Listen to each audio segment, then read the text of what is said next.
Brought to you by 5paisa.com. Investing made easy and rewarding. Download the app now. नमस्कार, मैं हूं तन्वी सिन्हा और आप देख रहे हैं बिज तक। ग्लोबल वर्ल्ड में कई बार एक देश की इकोनॉमी में हो रहे उठापटक का असर दूसरे देश पर पड़ता है। जैसे कि अभी हाल ही में हमने देखा कि रूस यूक्रेन युद्ध के कारण आयात निर्यात के इकोसिस्टम में हुए बदलाव से कई चीजों के दाम बढ़े और कई देश बुरी तरह प्रभावित हुए। वहीं कई बार किसी एक को होने वाला नुकसान कई मामलों में कुछ लोगों और देशों के लिए फायदे का सौदा साबित हो जाता है। जैसे हमारे पड़ोसी देश श्रीलंका ही मामला देख ले। श्रीलंका इस वक्त आजादी के बाद के सबसे बड़े आर्थिक संकट का सामना कर रहा है और अब ये राजनीतिक और सामाजिक संकट भी बनता जा रहा है। श्रीलंका के लोग चावल, चीनी, दूध से लेकर डीजल, पेट्रोल और गैस जैसी जरूरी चीजों की कमी से जूझ रहे हैं। वहीं दूसरी ओर श्रीलंका का यह संकट भारत के लिए कुछ फ्रंट्स पर फायदेमंद साबित हो रहा है। खासकर तमिलनाडु के तिरुपुर टेक्सटाइल हब और साउथ इंडिया और असम के चाय बागानों को श्रीलंका संकट से जबरदस्त फायदा हो रहा है। दरअसल श्रीलंकन गवर्नमेंट के डेटा के अनुसार पर्यटन के बाद श्रीलंका की जीडीपी को सबसे ज्यादा योगदान कपड़ों व चाय के एक्सपोर्ट से ही मिलता है। इस वक्त श्रीलंका जिस संकट का सामना कर रहा है उस वजह से पर्यटन के साथ ही उसका एक्सपोर्ट भी बुरी तरह से प्रभावित हुआ है और इस संकट का फायदा भारत को मिल रहा है।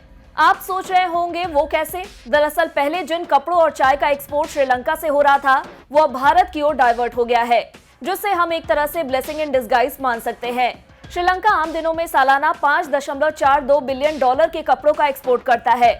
वहीं एक रिपोर्ट में बताया गया है कि श्रीलंका में जारी संकट ने वहां के मैन्युफैक्चरिंग सेक्टर, खासकर क्लोथिंग और एपरल सेक्टर को बर्बाद कर दिया है। पहले श्रीलंका की एपरल इंडस्ट्री इतनी अच्छी थी कि उसे बटन का इंपोर्ट करना पड़ता था।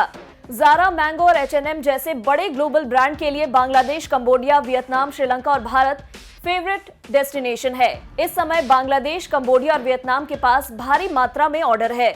वहीं श्रीलंका आर्थिक संकट से जूझ रहा है। ऐसे में इन ब्रांड्स के पास इंडिया एकमात्र ऑप्शन रह जाता है और वे अपने ऑर्डर को श्रीलंका के बजाय तिरुपुर टेक्सटाइल हब को डाइवर्ट करने लगे हैं। हालांकि कॉटन और धागों की अधिक कीमतें इंडियन टेक्सटाइल ट्रेड के लिए चिंता की सबसे बड़ी बात है। इसके अलावा इंडियन टी इंडस्ट्री को भी श्रीलंका के क्राइसिस से फायदा हो रहा है। श्रीलंका ऑर्थोडॉक्स टी का प्रोडक्शन करता है और इसका एक्सपोर्ट इराक, ईरान, संयुक्त अरब अमीरात, लीबिया, रूस व तुर्की जैसे देशों को किया जाता है। भारत भी ऑर्थोडॉक्स टी का प्रोडक्शन करता है जो मेनली ईरान और रूस के बाजार में जाता है। अब ऐसी चाय की पत्तियां पसंद करने वाले अन्य देश इसे भारत से खरीदने की बातचीत कर रहे हैं। South India T exporters association के चेयरमैन दीपक शाह पिछले कुछ दिनों से कोलंबो गए हुए हैं। उनका कहना है श्रीलंका के लगभग सारे टी प्रोसेसिंग यूनिट इस समय डेली करीब 12 से 13 घंटे के पावर कट से जूझ रहे हैं। उनके पास अपना जनरेटर चलाने के लिए तेल भी नहीं है।